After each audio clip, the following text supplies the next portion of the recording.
Alright, what's up? My name is kaezee781. And I'm Gaming Guy 63, and we are happy to present the Chronicles of Narnia: The Lion, the Witch, and the Wardrobe on OG Xbox. So today we're going to be doing the cheat percent category, which is essentially any percent, but we get access to 3 cheats, those being getting 10k coins, getting invulnerability, and getting unlocking all the character abilities, which we'll talk about in a second. But you can see the press start text just changed from like a gold color to a green color. That is enabling cheat mode, which we need to do basically all the cheats in the game. You see, And the only cheats that are prohibited. Sorry about that. Time starts now. And the cheats that are prohibited in this run are level skipped and level selection, because they take away from the core experience of running the game. So you can see I saw a bunch of cheat prompts being brought up. Those just kind of letting me know that I'm entering the cheats right. You can see we're going through these different upgrades and abilities that we get for each character. The characters all have different abilities that they can use throughout the game. And we're just getting some basic ones. We're not going to be purchasing all of them, but we're purchasing some combos for Peter, who typically wields a sword or a stick, and Susan, who wields a bow or snowballs throughout the game. We are buying faster reloading for her bow and faster projectile speed. And to differentiate the characters, Lucy is mainly the healer in this game, and Peter and Edmund are pretty much the same, although they have slight differences, as Casey mentioned. And Susan is good for dealing with long-distance enemies, such as dwarves and other enemies. But we can, for the most part, Peter and Edmund stay almost exactly the same until the very, very end, when Peter gets a stronger sword, and he gets one more combo than Edmund does. But something that is different across all characters is a lot of them will have team-up abilities, which we'll see in later levels, that can impact the game in different ways.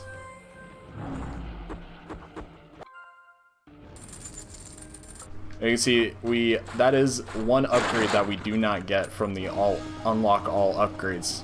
Funny enough, is you have to get double damage, which we just purchased for 10 coins right there. There's no other way around it. It doesn't matter how many times you play this game and play this level specifically. You can 100% it, get every single ability. You will have to buy double damage every single time.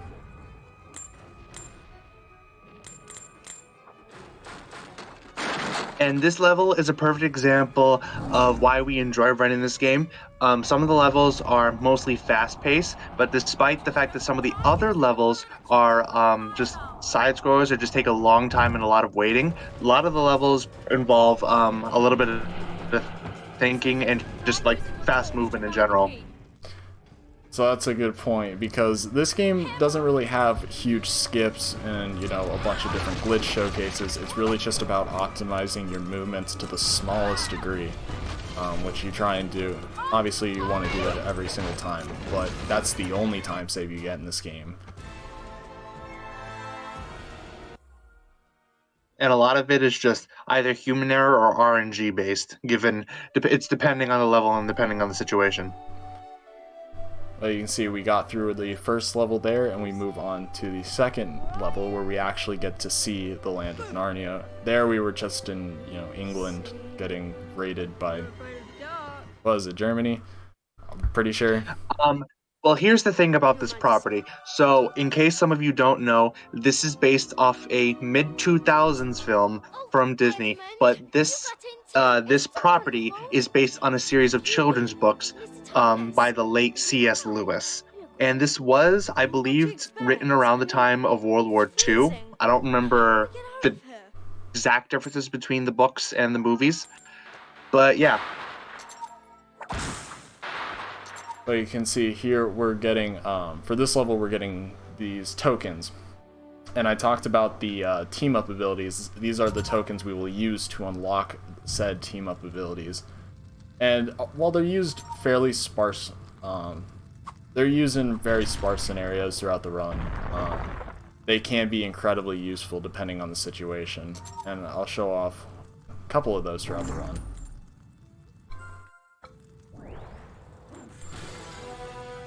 Like here, it makes it a lot easier because the other players are just computer controlled when you're not currently controlling them. It's a lot easier to do these team up abilities just because it brings your characters together. So that way they move and one doesn't get left behind. Because there's a decent chance if I didn't team up right there, Lucy would have kept trying to fight the wolves instead of just running past them, considering we're invulnerable and it really doesn't mean much to try and kill them. And if you don't do that in that snow area just right before the end of the level, that would have resulted in a maybe 5 or 10 second time loss. And you kind of saw it, you might have saw there was some deep snow there. That's something we will only see, I believe, twice throughout the entire game, where you are forced to bring Lucy along for the ride with another character who can trudge through the snow. Otherwise, you get a really short cutscene of Lucy waving and looking incredibly confused as to why you just kind of left her. That's enough, Lucy. Nobody believes me. And those particular instances happen at some points during the run where if you forget to do a specific action, it will result in a short cutscene, but it will also result in a kind of significant time loss. Mm-hmm. But you can see here, Lucy is very upset with the fact that we didn't believe, or Peter and Susan did not believe the fact that she was just in Narnia. And this is the first and only level where we will play in the professor's house. As the first and only level where we will see Mrs. McCready, who, fun fact, terrified me as a kid. She terrified me as a kid as well. So what happens is, obviously we just hid from the McCready and she didn't really care enough to look that hard to see where you were hiding at. But if she does actually catch you, it just basically starts you over. It's not a huge time loss. It's very small, but, you know, it's very annoying to see. Because I believe if you do get caught, it actually resets the boxes that you just broke. But it's very easy. And that results in a really big time loss. Yeah, very easy to just hide. Also, we can see another ability. Lucy is used very seldom throughout the run just because of the fact that her healing ability is her main deal. But it kind of gets nullified with the fact that we're invulnerable. But she can actually go through smaller areas and gain access to areas that everyone else cannot. So this is one of the levels that we'll see that throughout. And you just noticed that KZ moved that table to pick up that stick. That will save a little bit of time when he destroys these boxes. Because yeah, you saw the first time we broke the boxes, we actually had just our fists, and it took a couple of punches to break instead of just the stick, which immediately breaks it no matter what. Edmund! What? When are you going to grow up? Climb out of there. You have to get back. But here we see Peter just absolutely kicking Edmund while he's down and insulting him in the pouring rain when he's sitting in literal garbage. Let's go.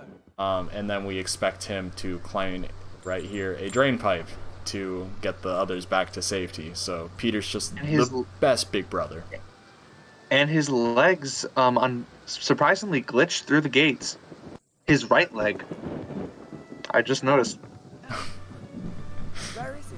Where did you go? Oh. Where have those children? And Peter apparently also lacks object permanence, as he is immediately confused as where Edmund went to, even though he just saw him go through a window. And not to mention, Edmund's shadow glitches through as he climbs through the window. So yeah, this game was made incredibly well, no faults, perfect programming throughout, you know. But, I mean, small graphical things aside, this game is made surprisingly well. Like I said, there are not many glitches throughout this entire game that we or there really aren't any in the run that we can showcase, because the game was made pretty tightly. And thankfully, that was the third and last time we will see the McCready in this run. Thank God. Because, I mean, even, to be honest, a slight part of me is still afraid today. But here we go. I believe she only has like 5 animations in the entire game, along with voice lines. Some of them are possibly reused or taken from the movie. It is an interesting thing to note that a decent amount of the voice lines are taken directly from the movie itself. Not just from the direct movie clips, but you saw the glimpse of Narnia. Oh boy. You saw the glimpse of Narnia. We were, the opening line was a 1-to-1 of the movie scene, essentially. Just the fact that they were in their normal clothes and not in, in robes, as they were in the movie. Also, I got really... Yeah, the cutscenes in this... Sorry, go ahead. Sorry about that. The cutscenes in this game are a mix of FMVs directly from the movie, pre-recorded audio from the movie, audio from specifically for the game, and just like a blend that just varies throughout all the levels. But a fun fact is that about 45% of the game's data is just FMV cutscenes. So, and as much... We skip past them in the run, but there are even more bonus content in the bonus drawer at the bottom of the wardrobe select screen, which has you unlock those the bonus content by getting statues and bonus items, which we won't really get throughout this run. But if you get enough percentage, you can unlock like interviews with the actors and pre-made assets or cut assets, basically. So there is a lot of cool stuff to be unlocked on the way. Oh, interesting fact about gaming content. This game was developed by TT Games, which, in case some of you don't know, is also the developers of some other licensed properties, and also, not to mention, a vast majority, or almost the entire majority, of the LEGO video games.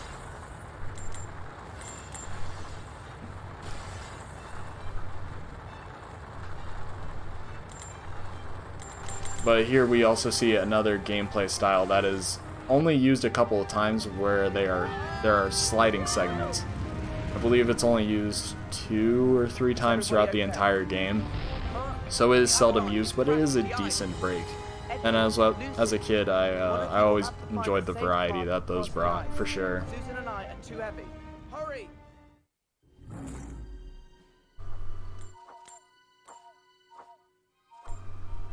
But we also get introduced to another gameplay mechanic, which is ice, trying to follow the ice in the right spots so that you don't die.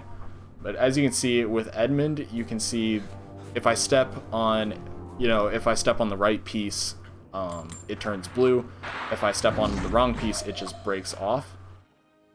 So something fun about that is the fact that if you try and take, the game will try and tell you to take Peter and Susan, and the first time that we do that, you can only take, I meant to say you could take Edmund and Lucy.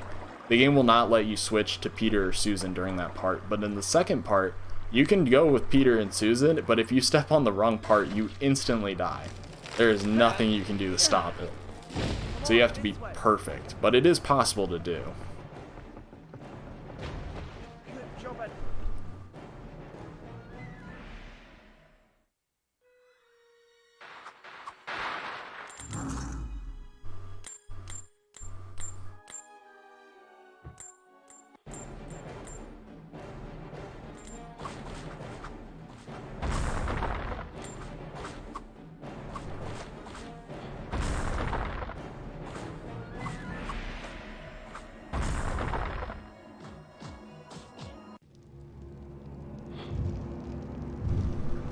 But you can now see here the first time we get to make use of Susan's projectiles, in this case being snowballs. Snowballs are used as your kind of like starter base weapon, essentially. But it is mainly used to put out fires. It's not really used as an offensive attack. But that will later evolve once she gets more upgrades later on in the game.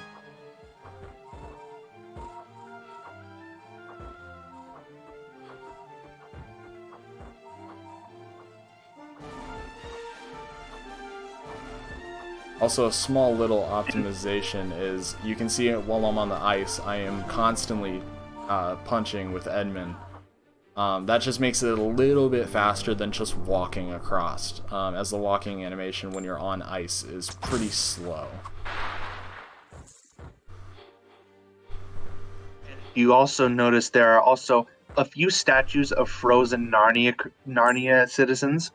Unfortunately, we don't collect those. Despite the fact that they help us in the second to last level in the game, they unfortunately do not save time in the process.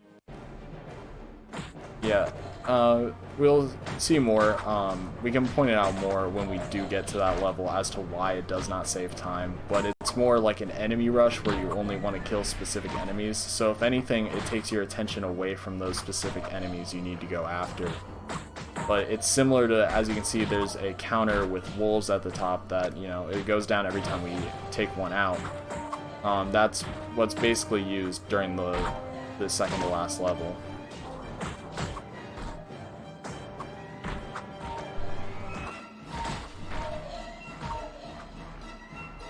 But there it is, that is the 4th level.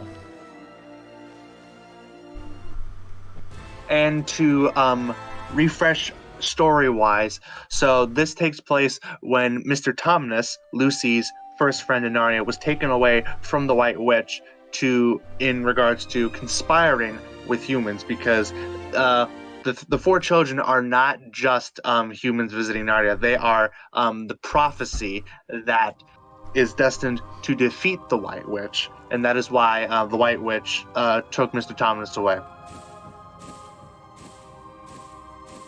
And unfortunately, we don't get to see it, but Mr. Beaver, who you can see right over here, is very much not happy to hear that you guys don't even know about the prophecy in a land that you just came into.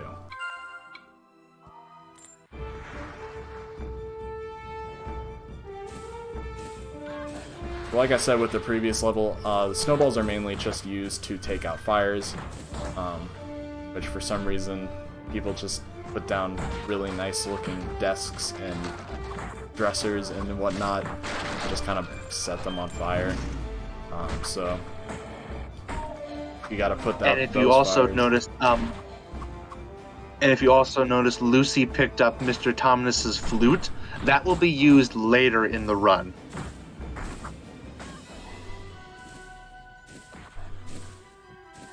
Sorry, I think you meant to say Susan. Excuse you. Oh, my apologies. You are right. Gosh, it's only like you're commentating this game during a marathon. Gee whiz. Where are my manners?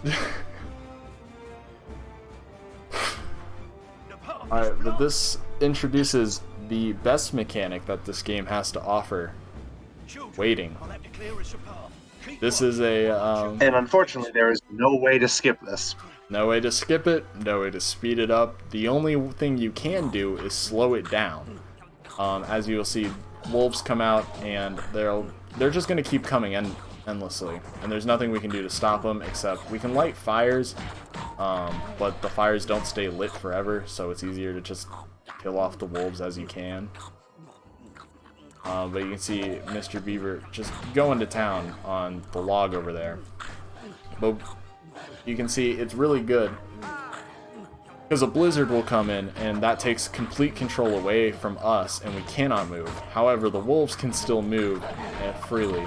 So you're really just hoping that they come attack you instead of attacking Mr. Beaver, as when they go up to Mr. Beaver, he can't get killed, but the bar at the the top will stop making progress, which really slows it down.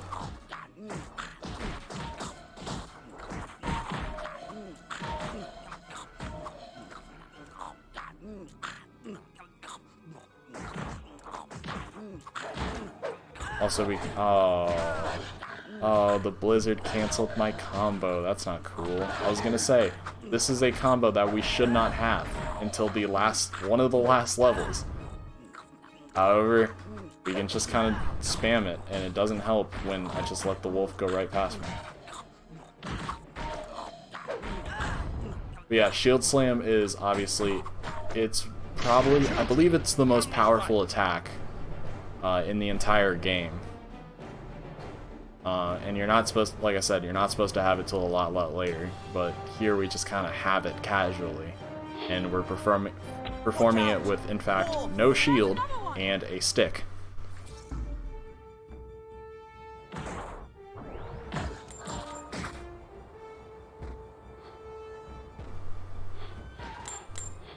But you can see now we do get arrows for Susan, which we have not had. But that is the first upgrade to her projectiles, along with the fact that we're using more team attacks.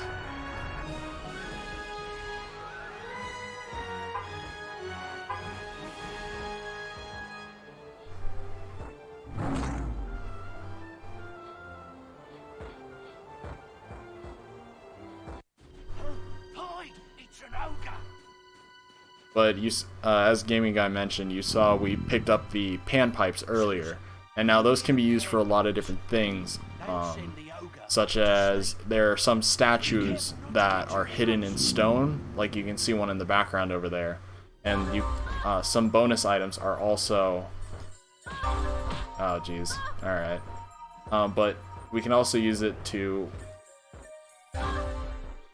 put ogres to sleep, apparently.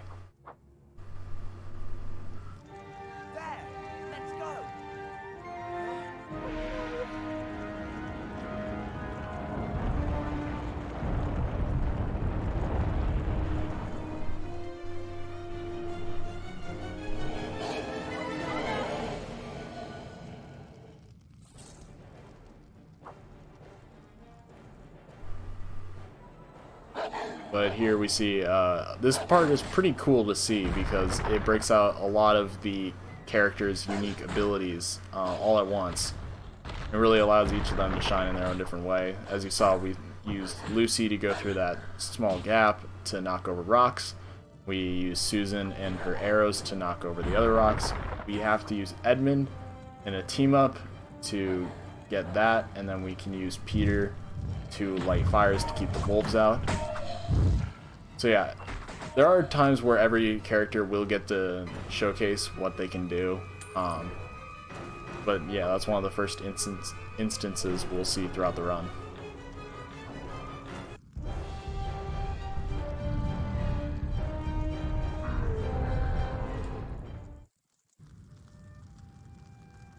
Yeah, just like Mrs. McCready, the ogre really doesn't like looking that hard to see who's there. He just kind of likes to go through, and you know what? Good for him.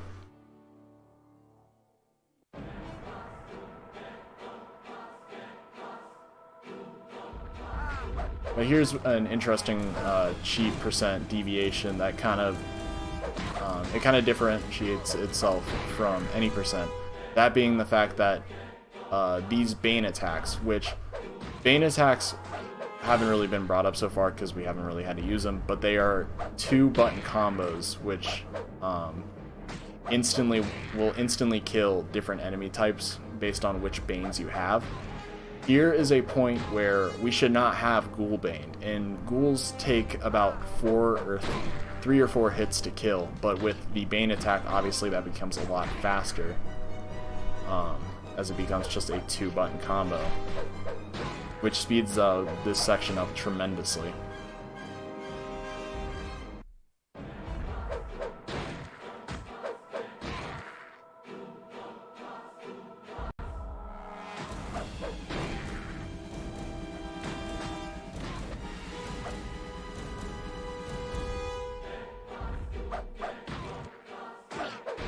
But that should end the level.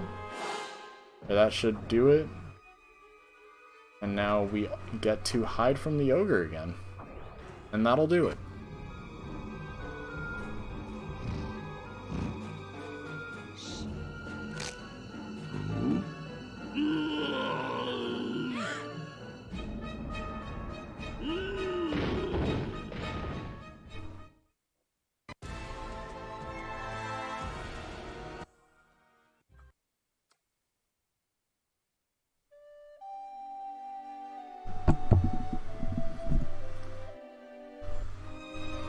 Now we get to move on to the next level, which is Beaver Dam, which we saw that ogre. He didn't really like looking for us very well.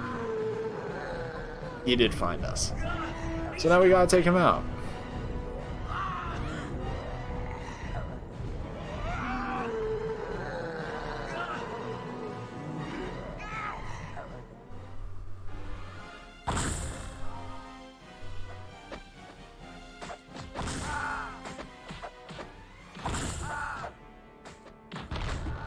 Also, one thing that you're going to see specifically in this level is the fact that we are invincible.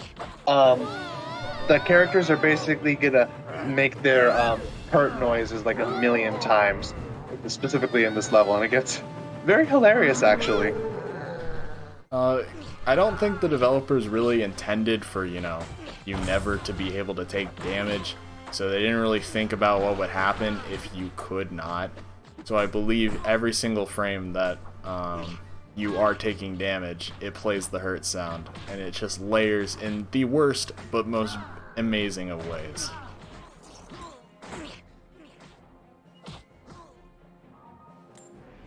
But I believe we mentioned it earlier, how if you don't do specific things in different parts of the level, a short cutscene will play and it'll basically reset. This is one of those times where if you do not kill, oh boy, well, there's a statue that we're not going to use. If you do not kill those dwarves who, shoot arrows at you, when you try and put Lucy up on the ogre, she will almost immediately get shot off. Which I could not figure out why that was happening as a kid, which is why I never beat this stage.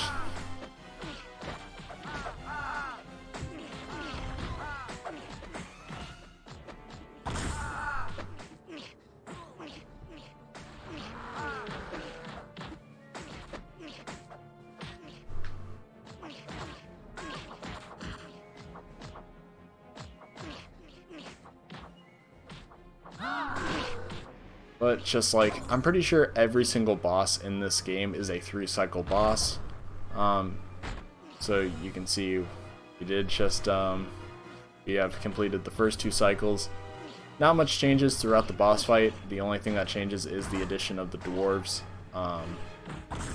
Which, first phase there's none, second phase there's 2, and then in this third and final phase there are 3.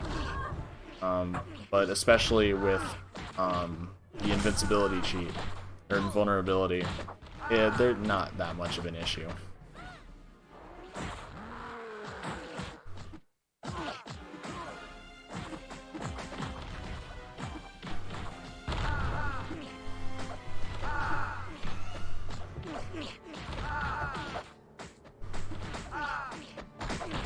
So yeah, Peter just soaking up the hits from this absolute club that might be bigger than his body, but taking them all like a champ.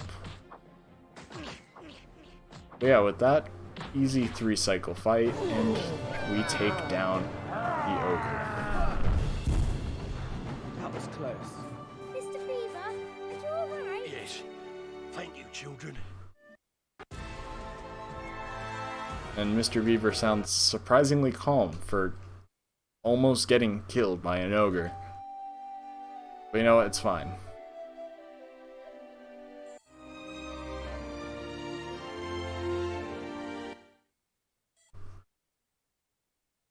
But we move on to the next level, and you, dear viewers, please excuse my negativity. This level sucks. This level's not fun. Basically, this level has the least amount of opportunities where you can save time. It is completely and utterly RNG dependent.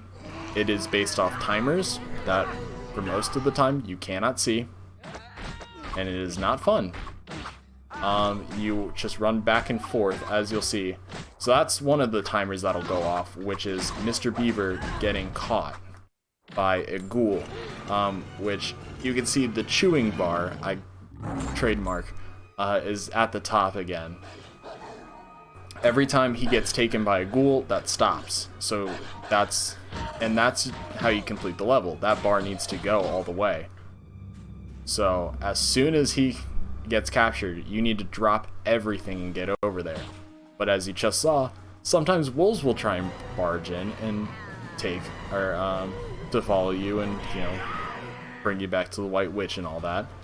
So you have to run over there to make sure that timer doesn't go down, because that's also a game over. You see, again, Mr. Beaver gets captured. You hit him 4 times, specifically. Why it's 4? I don't know. And then you get introduced to a new enemy type, which are boggles. And we'll see in just a second. You know, you come into this new area that opened up, and instantly another new timer is presented where boggles try and push a rock over so that a bunch of boggles can come over and mess your day up. Can you see why this level is not my most amazing favorite? But thankfully with, like, invulnerability, like, this part where you have to shoot the boggles with the arrows becomes much, much easier. Just because you don't have to worry about taking damage. But you can see, we killed the boggles, but now the wolves are coming, so we have to run all the way across the level again to go take out the wolves. So it's a constant game of just running back and forth, waiting until Mr. Beaver does eventually chew through the branches.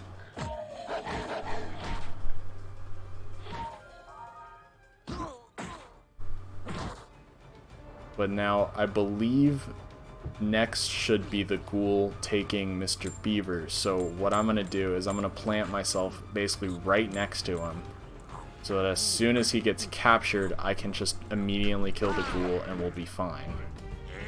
I was wrong. The boggles came instead. However, I'm still going to stay here because I have a nice suspicion that the ghoul is going to come fairly soon to where the boggle shouldn't be an issue. And the boggle timer is longer than the wolf timer, so it's basically saves you a lot of time. Yeah, to a very significant degree, and we can see there the ghoul did eventually show up. The boggle thing needs to stop. Now we have the wolves coming, and we also have the ghoul that snuck past me. But even though the boggle came way before the wolves are way more pressing, because you can see that timer is going down fast. So usually the wolf will take priority over the boggles. The boggles you can let go for quite a while before you really need to start to worry. But also a small optimization that might not have been noticed but is definitely present is you can see the cutscenes that play when the boggles come or the wolves come or the ghoul takes Mr. Beaver. They're all the same cutscene. And in this game, if you've seen a cutscene before, you can skip it. Which is not useful very often, but this is one of the levels where it is incredibly useful.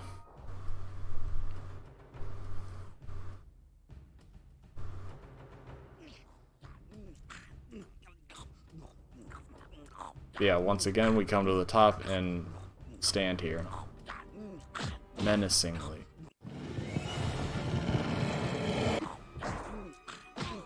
But how the wolves come? It's a lot of waiting. But that actually kind of works out, because now it is pressing to get to the wolves, but it is way, way faster to kill the ghoul as soon as he takes Mr. Beaver. Just because, like I said, this level completely depends. The level completion completely depends on you, on Mr. Beaver chewing through the trees. So you can sit here and kill wolves all day, but it's not going to help you complete the level ever. But thankfully we got pretty lucky with the timers lining up in a decent way for us. Now what I'm going to do is I'm not going to go fix that boggle thing, because I don't think that I'm making a nice business decision that the level will finish before the boggle timer will run out. We're just hoping that that Mr. Beaver won't get captured one more time, and then we have... I thought that was the Mr. Beaver capture. There it is. Fun. No, that's really bad. So, yeah, he got past. Because also, a huge thing is, if you kill, or if that ghoul gets out of this tiny area, once you kill that ghoul, Mr. Beaver still has to run all the way back to the branches. So if you let him go for too long and the ghoul runs to the other side of the map, it takes even longer. So it is kind of critical that you... so camping out at that spot becomes very, very critical. But hopefully the timer completes and we don't have to worry about it. There it is. Finally, we are out of this terrible, no good, very bad level, and we can move on and have good times for the rest of this time. And don't worry, that's the last one that involves so much waiting. Unless, yeah, there's not... The only other time in any of the speedruns where you would ever have to wait for that long is in the cheat 100% run. There's a bonus level where you just have, like, you get the same invulnerability and the level is literally just a 3-minute timer, so you can just sit there and soak in hits for 3 minutes. While you enjoy the endless suffering of the 4 children, just their audios playing every frame you get hit. Just absolutely soaking up hits, but you know what? It's fine, because they're invulnerable. But that does beg the question if they can still feel the pain, or if, you know, invulnerability is truly invulnerable. I don't know. We're getting existential. It's fine. Don't worry about it. It's cool. But also a fun byproduct, or I guess not fun, but a byproduct of you soaking up hits is a lot of times when you get hit, the attack animation for your character will just cancel. And that'll be used in a second, not on this part as much, but like obviously these trees take a lot of hits to break. My goodness, I can talk. They take a lot of hits to break, so if you get hit by other enemies, it speeds up a little bit.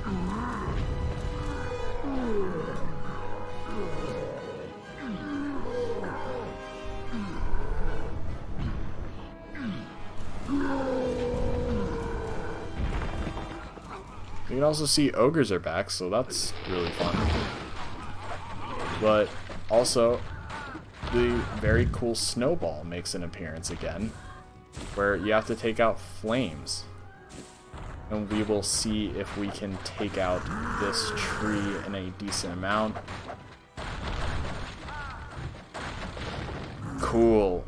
Got it just the last second. So it loses a lot of time if you have to take... you can see a flame arrow was shot. If that flame arrow connects, it loses a really good amount of time. So we got really lucky with that. The completely useless fact, that ogre that came out of the ice, the laws of physics do not apply in Narnia. It's a fantasy land. Nothing has to make sense. There's a talking lion, for gosh sakes.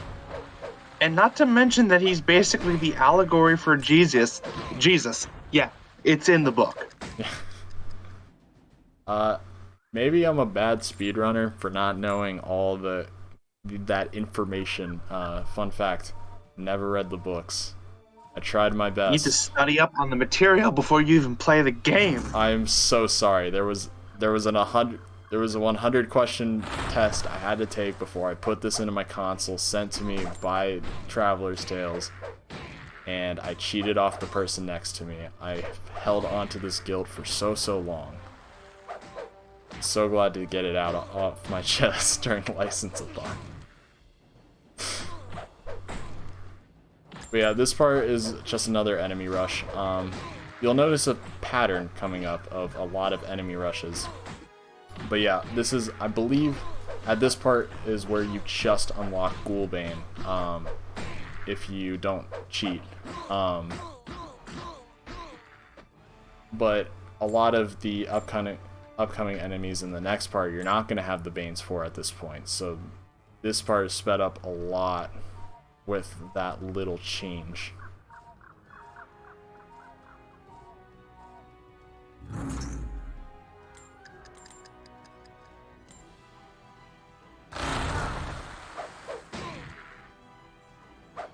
Like you can see, our first introduction to the new Minibor enemy. You're not supposed to just one-shot him, or two-shot him, I guess, the first time you see him. But thank you, Cheapercent, because they are not fun to try and take out without the Bane ability, because they are really good at, you know, dodging and blocking and all that.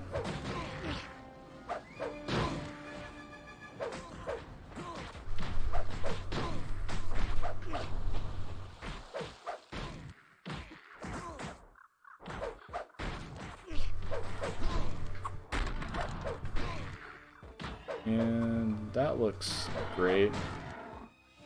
There's always that one straggling Boggle who just, you know, for some reason is so far behind his buddies when going into, you know, the fight. But for whatever reason, he's like the last one every single time. I don't know why. But yeah, with that we complete Frozen Lake. And here is where we get upgrades. Upgrades, people. Upgrades. So the upgrades that we do get from that part, you don't get it by unlocking all the abilities, but at this point, Peter gets his gift sword, which is more powerful than the sword we have been using. Susan gets her gift bow. Oh, that's a fun way to die.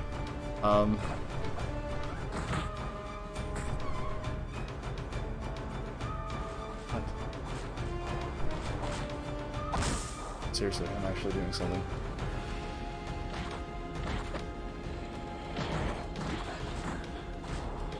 Can you please stop me? And a fun fact, in the movie and possibly the book, those upgrades are given to them by the allegory of Santa Claus. Close my door, please. Thank you. Alright, thank you. So sorry, I meant to keep talking, but, you know, my sister knocked on the door. I'm sorry, my dog was getting into my backpack. Yeah, I meant to talk about the gift sword and everything. Also, Lucy, I think we mentioned it before, but the Lucy kind of gets made quite not usable in this run. She is incredibly important when you are not invulnerable because of the fact that she can heal. But with the fact that we never will need healed, she is very, very situational and almost never used. But I did showcase, I didn't mean to, but I did showcase one of the only ways and only places that you can in fact die in this level, or in this entire run, which is falling into water and drowning.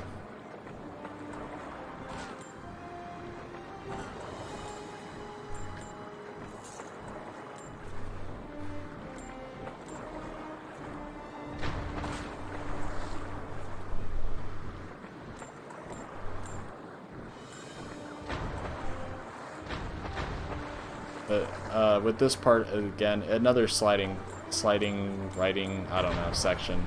For some reason, there's a lot of writing on ice pieces. But there is another way you can die in this part, which would be to get your piece of ice stuck on a rock or something along those lines. you would eventually just fall off, which would reset you from the last checkpoint.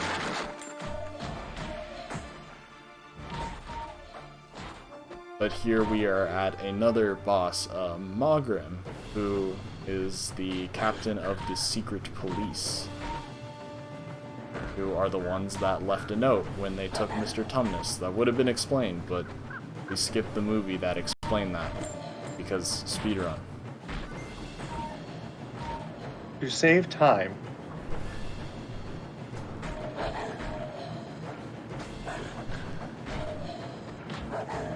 It's a necessary evil that we cannot enjoy the actual movie during the speedrun, unfortunately. Also the fact that I feel like Disney would still come for that copyright, that sweet, sweet coin, you know? Feels like a very Disney thing to do.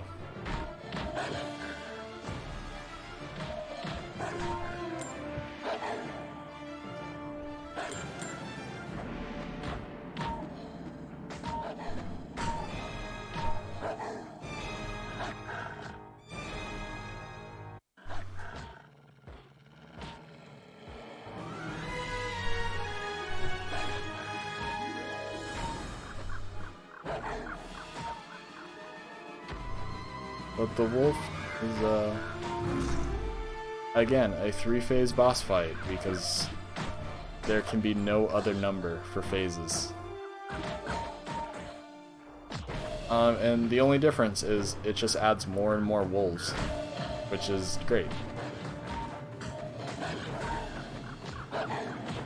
But it kind of makes the Wolf's Bane ability, because that is one of the abilities that you do unlock. It does make it even more useless with the gift sword, because you can see we take out the black wolves, we take out black, gray, I can't really tell. We take those out in one hit, one normal hit, and then the gray ones we do in 2 hits. So why would I use a combo to take those out?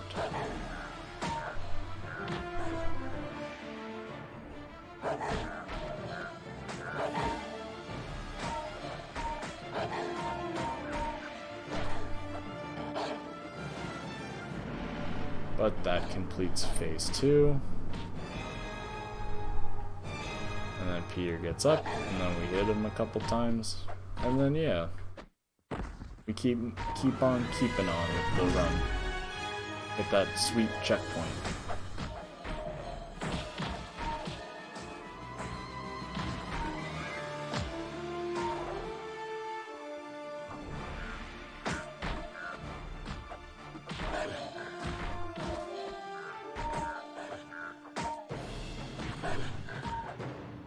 And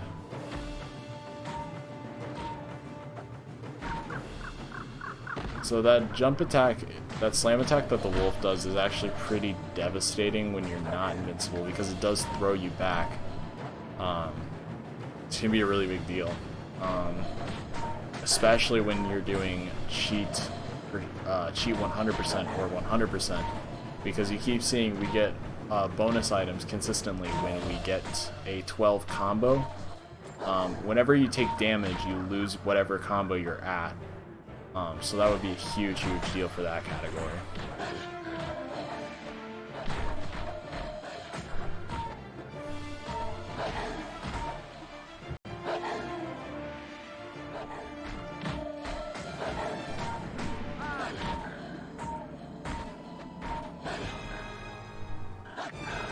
You can see there, we hit the wolf one last time, and with that, we're good.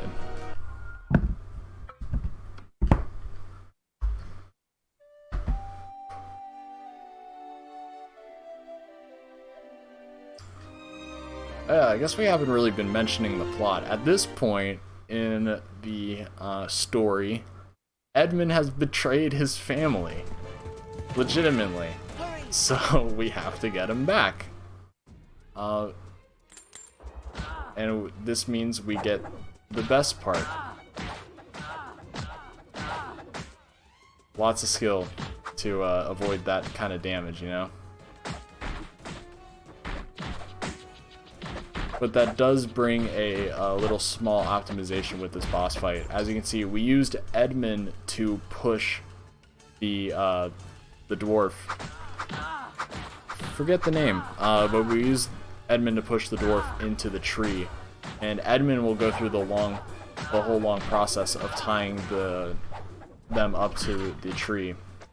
And then while that's happening, we switch to Peter, and Peter will start laying in hits, because if you try doing this fight with Edmund only doing the damage, it actually takes 4 cycles.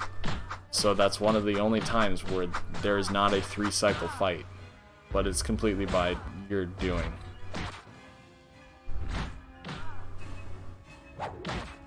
But yeah, Edmund, he's doing great.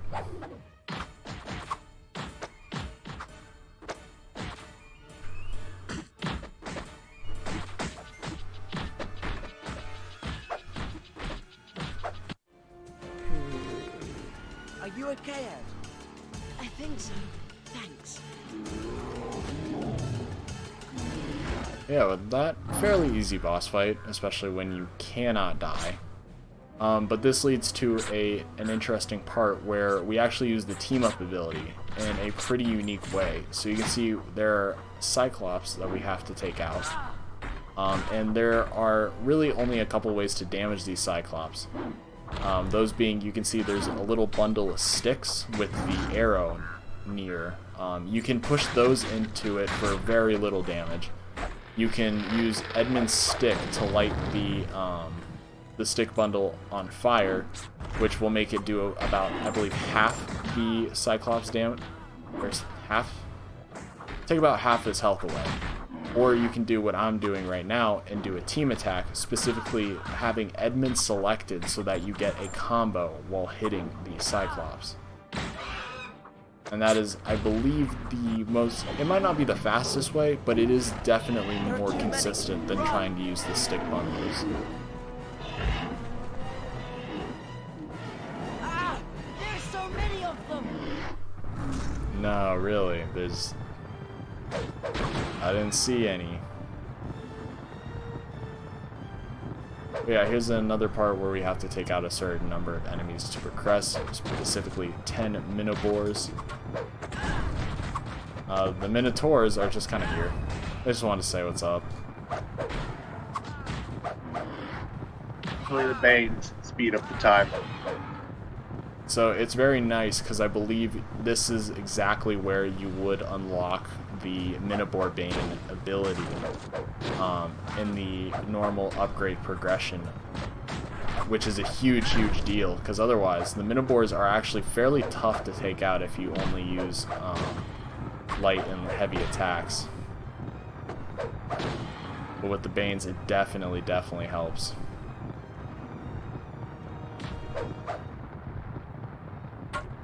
Yeah, he's a little clumsy, it looks like. He's not very good at getting up on the ledge. And surprisingly, all those other hundreds of enemies don't attack you. They just walk around. They also want to say what's up. Hey, they just didn't see him. You know, they couldn't see him. That's not on them. We should be safer here. To them, we're John Cena, basically. I don't know. Maybe they need their eyes checked, but the White Witch doesn't give out, eye care as a part of their health benefits. You never know. You never know. Also, the snow is melting.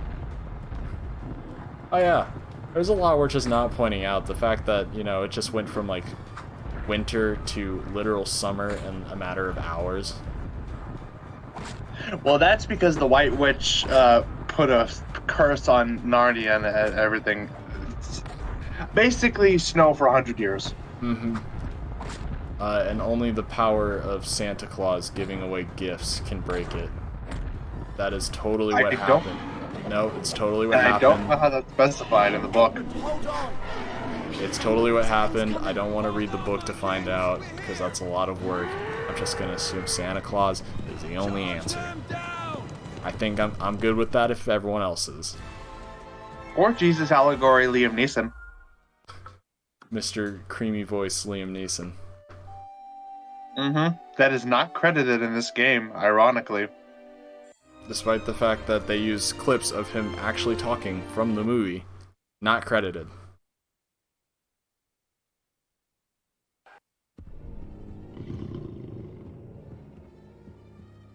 Come on, this way. But let's keep quiet. There might be centaurs on duty. But here we go into the Metal Gear Solid portion of the game where you have to sneak around your own camp for whatever reason, because God forbid you go for a late night stroll. But you saw earlier we used the Susan's then panpipes, now ivory horn, to put ogres to sleep. Now we're just putting guards to sleep. So we're just taking out our own, essentially. And James Bond doesn't even come close to the amount of stealth and quietness that these two endure in this level. They break huge amounts of property, and they still don't get caught. You can see, we're right here. They can see us, and yet they still can't catch us, because we're just that sneaky.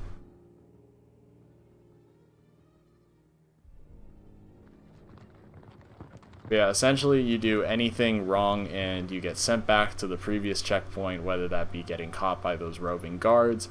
When you break open those big walls of like junk and like pots and a wagon for whatever reason, the guards will immediately try and come get you and put you back. So you have to put in the button combos really fast, and it's not stressful at all. But literal steps away from the camp with actual guards, there are ghouls and dwarves and a giant cyclops that they apparently just didn't see either. So apparently Aslan isn't given out very good healthcare benefits either. I bet you're all probably wondering why Aslan is even leaving the camp in the first place.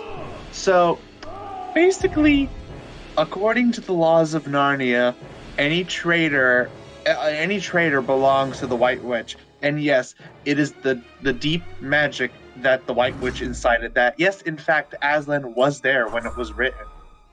And basically, if the White Witch doesn't get a traitor, Narnia just basically will cease to exist. And she, quote, and I quote, the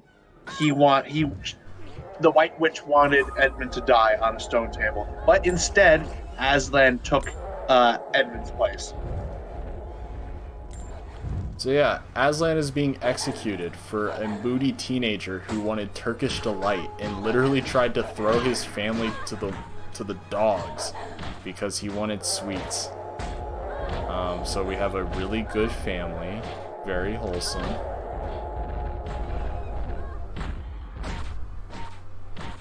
But now we are instead hiding from Cyclops, as we, just try and give Aslan some company.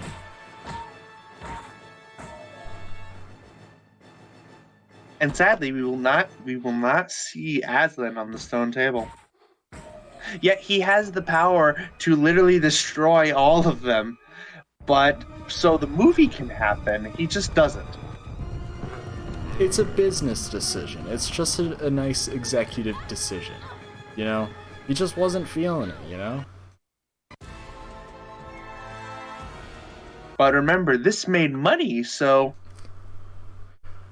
But we have to skip past it. But yes, Aslan does get just absolutely executed by the White Witch on the stone table. And they send the news of that, Susan and Lucy do, by the trees, apparently. So... A pink tree lady portrays the news to the brothers. And Peter hears this and decides... let's go after the White Witch. It seems like the day. So here we are. This is the Battle of Veruna.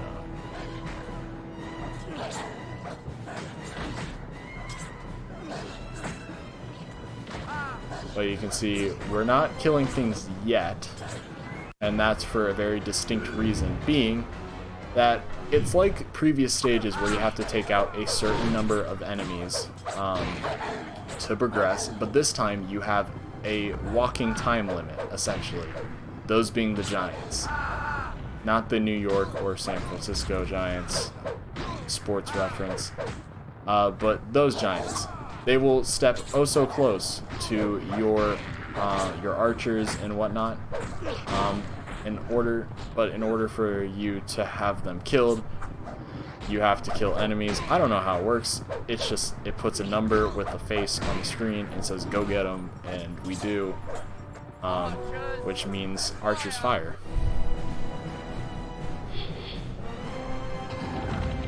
See, the first giant is down. Now we have to wait for the next batch. Which is why I'm not killing different enemies, just in case I accidentally kill enemies that, you know, go for the time or the counter. Don't want to get rid of enemies unnecessarily, just in case, you know, it might be a waste. But you can see, you can't really see it, but what I'm going to be doing, because the only way you can really stop the giants, aside from, you know, killing the enemies you're supposed to, is you can knock stick bundles into them to have them fall backwards. So that's what you can see. You can see if they get hit by the bundle, they fall backwards, which is a good way to keep them at bay, and buy yourself enough time to get through all the enemies.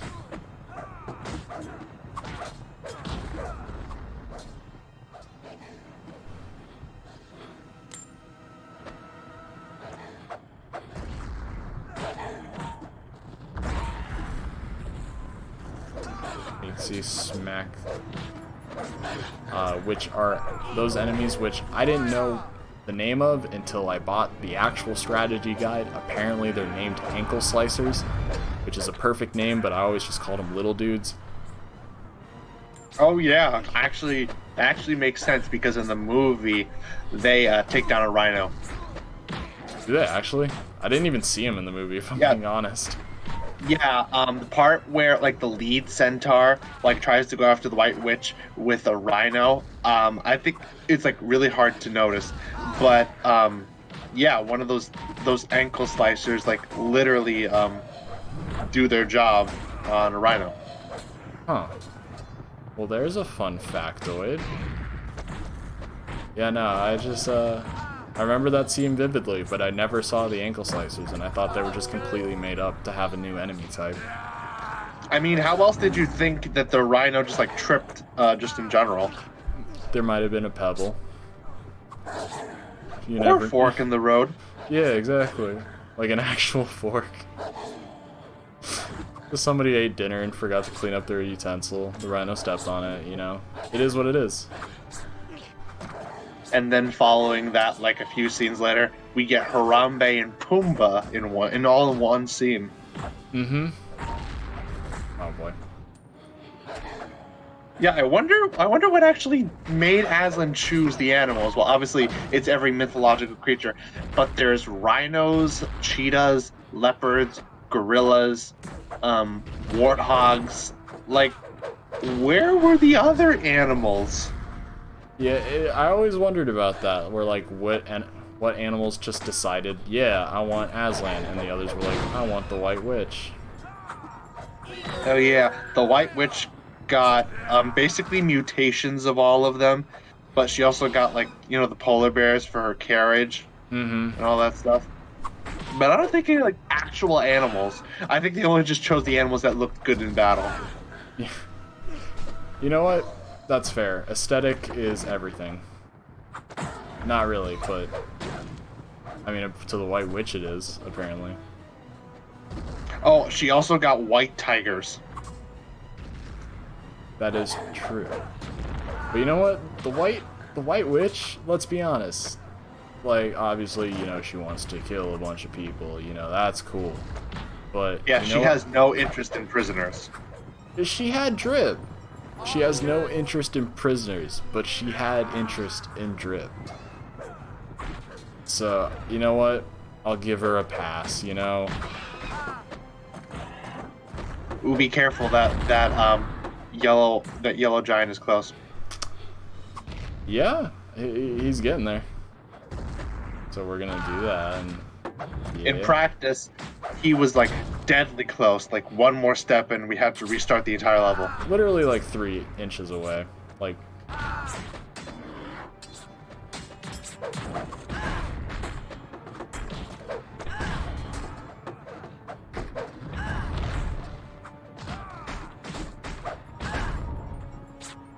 Please.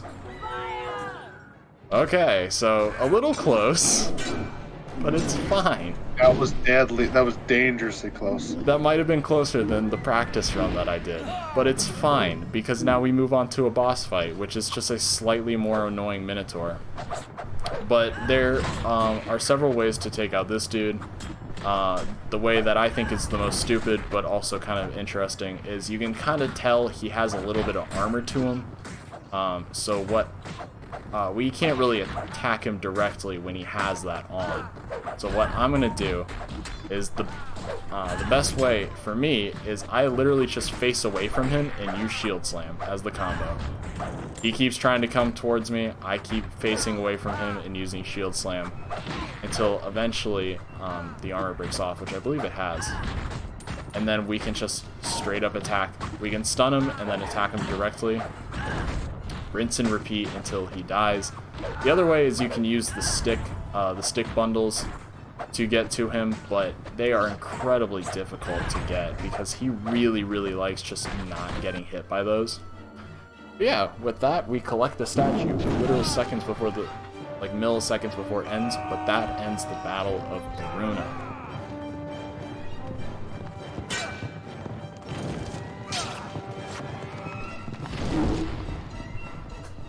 So we take him down, but not really because somebody else does it and steals our kill, dang it. The animation is frame for frame from the movie, by the way.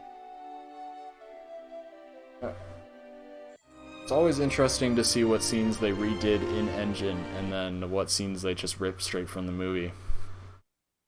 But and surprise, surprise, Aslan is not dead. Oh yeah, there was deep magic. He was there when it was written. Yeah, and it specifically specified that he couldn't die.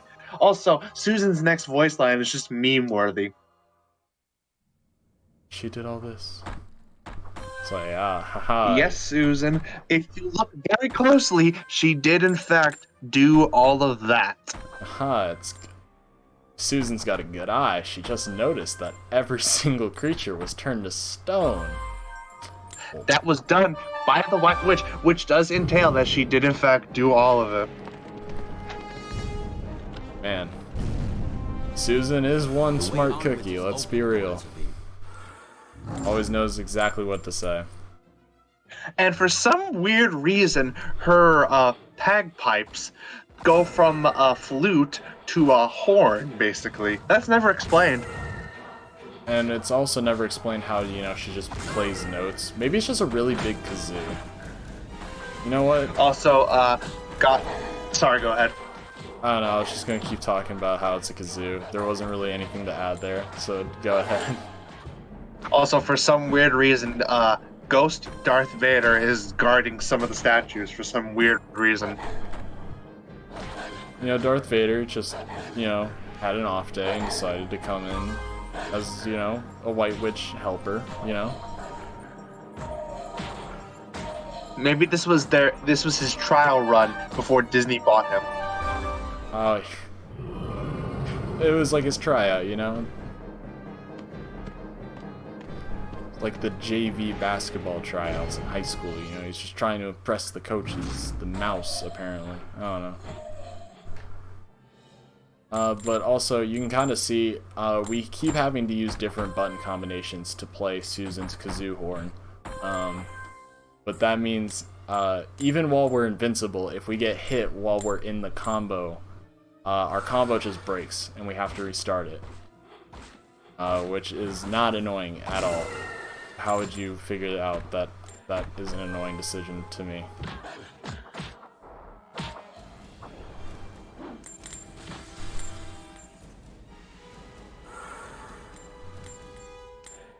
Okay, see here, Lucy gets her time to shine. One of the only times we actually get forced to use her. but I'm just going to use her to get absolutely chucked. That's actually a speed boost, I swear. Honestly, it might be. That throws you in a pretty good spot.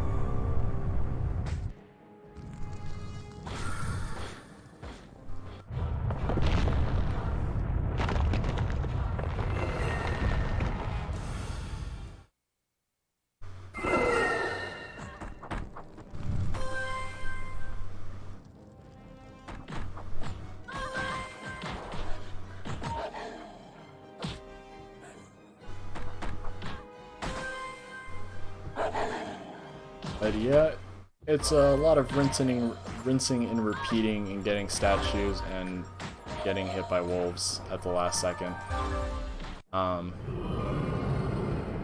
Yeah, Aslan apparently can just unfreeze people from stone, basically reverse Medusa. He just kind of does that. We haven't seen that before, but you know, there it is.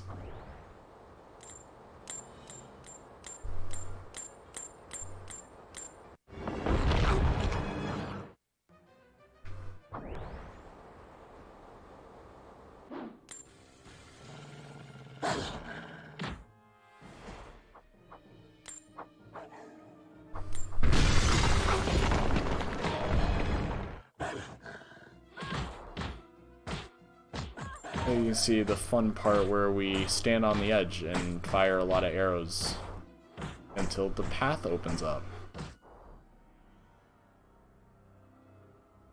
And Lucy really tries to help. So that is something that probably should have been mentioned before, but NPCs cannot do any damage to enemies. They can go up and hit them, but it doesn't actually do anything for you. The most it'll do is just stun them, essentially.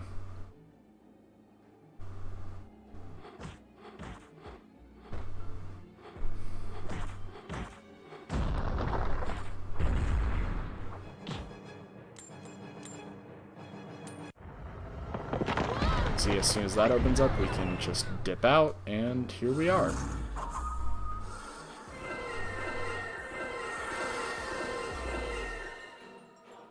But also, surprise ogre.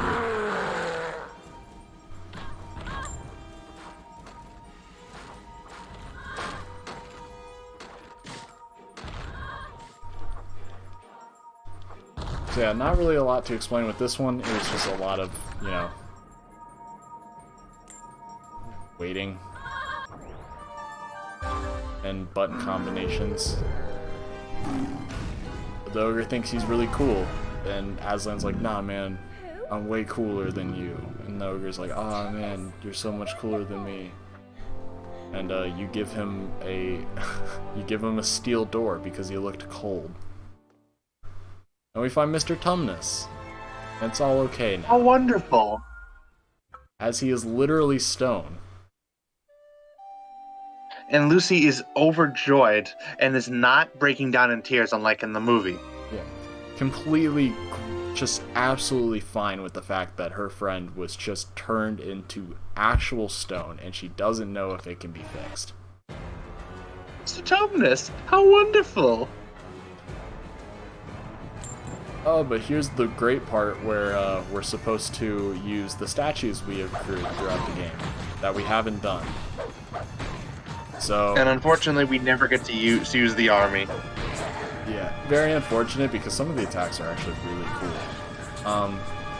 But you can see here that we have very specific enemies to kill, and even the very best attack that you can purchase with the statues, it kills only the enemies that are currently on the battlefield. So it really doesn't help. It really just doesn't. It just doesn't kill enough enemies for it to be worthwhile at all. So we don't even bother with trying to purchase anything or be strategical with it. We just skip past the selection screen.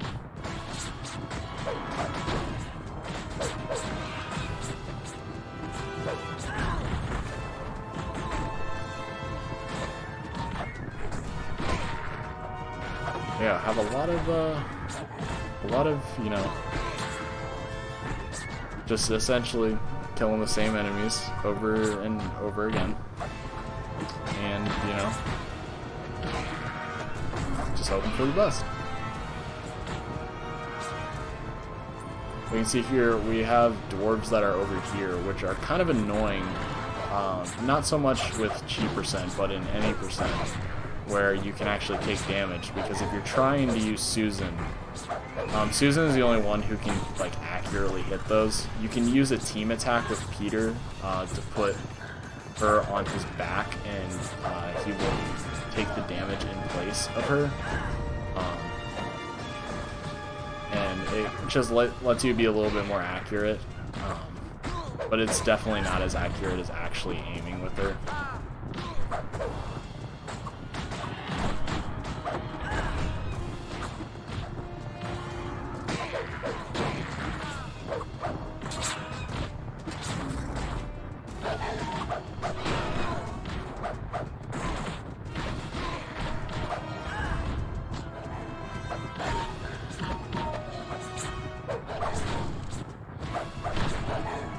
We're getting kind of,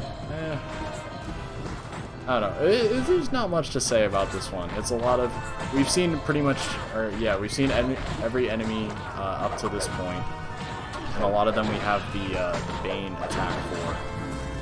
So for a lot of these, it's literally just, you know, wait until they spawn and just hit them with a Bane attack.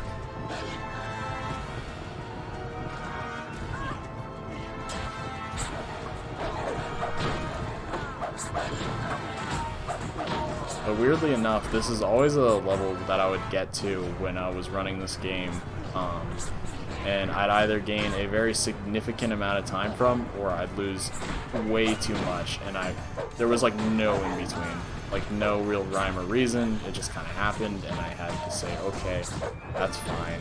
I wanted to lose 10 minutes.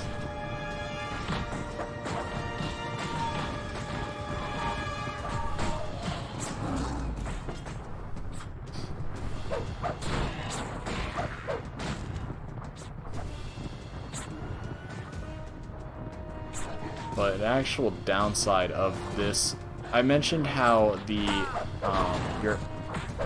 how when you're not controlling a character, it'll be computer controlled, but they cannot damage enemies. That can, and I mentioned how they could only be sunlocked. That is true, and it is very frustrating for this one in particular, because you can see a lot of times the NPC characters like Lucy or Edmund will go over and they'll, like right there, they'll try and hit enemies when they're out of bounds, which will keep the enemy out of bounds, so that I can't, you know, attack it and get to it and take it out, so that we can move on with the different waves. It's just a small annoyance that takes place, but it can, depending on how awful the NPC decides to be, it can lose a decent amount of time as you wait for these enemies to come back in bounds.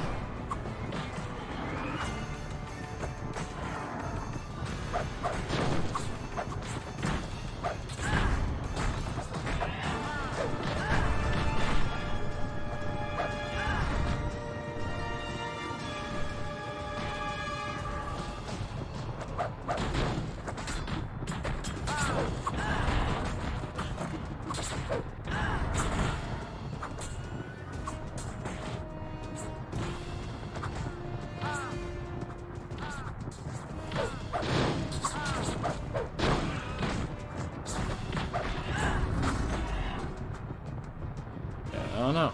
Have we given like a recap of the story to this point? I feel like it's been a second. I don't think there's really much left to say other than we mentioned Aslan unfreezed an entire army, and yeah, nothing else happened. This is just filler for gameplay wise. Yeah. It's they turned like maybe 2 to 3 minutes of movie time into about, 20 minutes of gameplay. So you know what? I'm not disappointed, I'm more so impressed.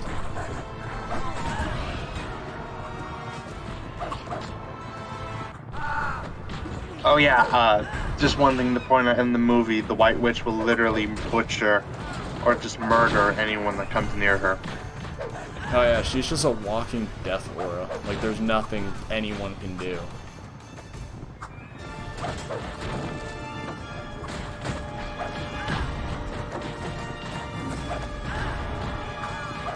Alright, but getting oh so close, I believe this is the final wave of this level. So we're just cruising along. Or wait, did we point out the loophole in the deep magic or whatever that Aslan used to, like, cheat? I can actually do some quick research. Go for it, actually. We came really prepared, as you can so clearly tell. Oh god, this is like doing a class presentation, but you forgot your note cards at home.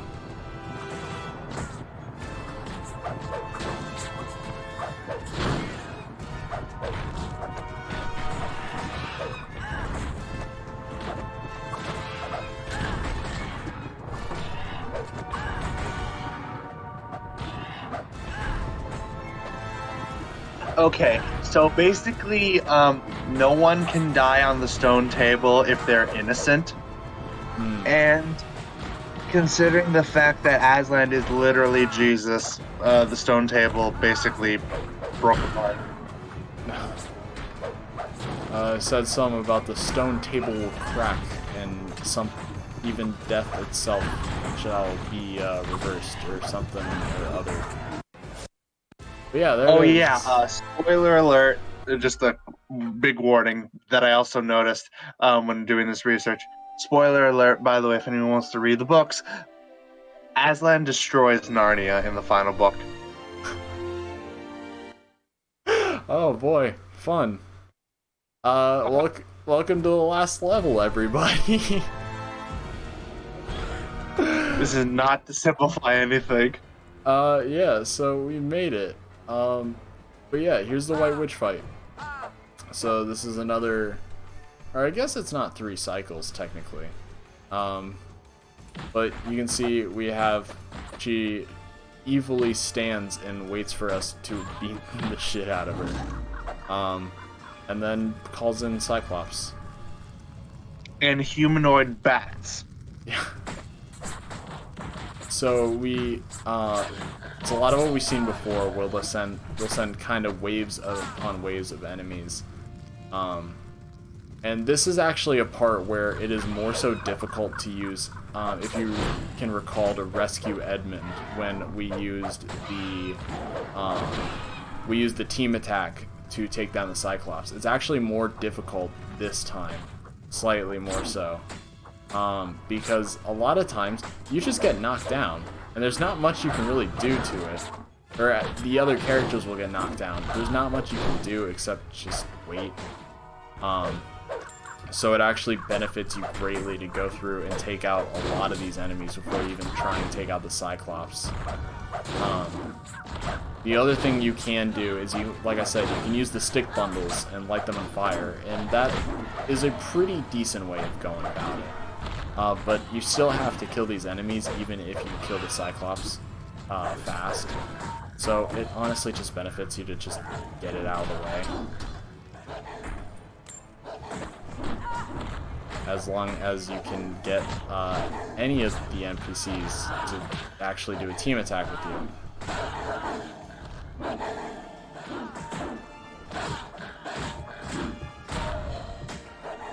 Oh boy. So yeah, you can see we're kind of getting messed up a little bit. Usually when you do get into the team attack, usually they can't break out of it, but sometimes they do, just because they feel like it.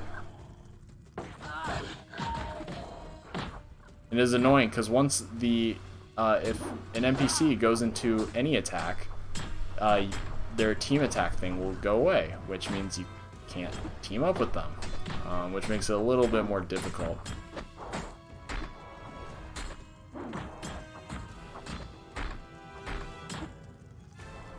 But a little bit more. Yep. And with that, we are able to take down the end, or we're able to take down the Cyclops, and now we can just kind of wait. Well, I'll actually see if I can get it. I have, oh yeah, we are now up on the rock, so that's not really getting out of bounds, but hey, we were able to showcase a little glitch. Wow. You can see there, Edmund gets absolutely shanked, which does completely model the movie. Well, not to mention he completely destroyed the White Witch's only form of defense.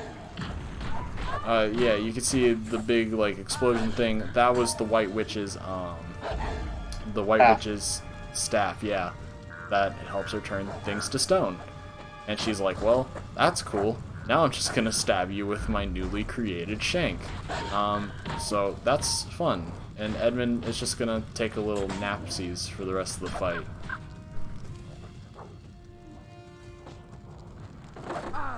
You can see the White Witch is actually cooperating really, really well with these, because you can see there's a little bit of like a little fire piece that'll appear over her head, which means you need to hit her with the burning stick piles. And a lot of times she just won't care. She'll just walk right around, which, you know, doesn't help. But this is the one time where we actually need to use Lucy's healing ability, because she can just knock down characters. But got that cool trick shot. Then we're gonna go over to Susan, and in a second... Nope, never mind. So we kind of need to draw the attention of the White Witch away from that spot so that we can use Susan and her ivory horn to put in the final button combo to take out the White Witch. Time is coming up, by the way. Yeah, meant to say that. So gonna walk around here, draw her attention, and then time is now. So that is the Chronicles of Narnia, The Lion, the Witch, and the Wardrobe, the cheap percent speedrun. Yeah. Hope everyone enjoyed the run. I definitely did. This was a great time. Anything to add? All I'm going to say is it was a really good opportunity to promote this game that was a really big part of my childhood. And it's just nice to revisit it after a few years or so. And yeah, thanks very much for having us. Yeah, this has been fantastic. Awesome. Just. Queen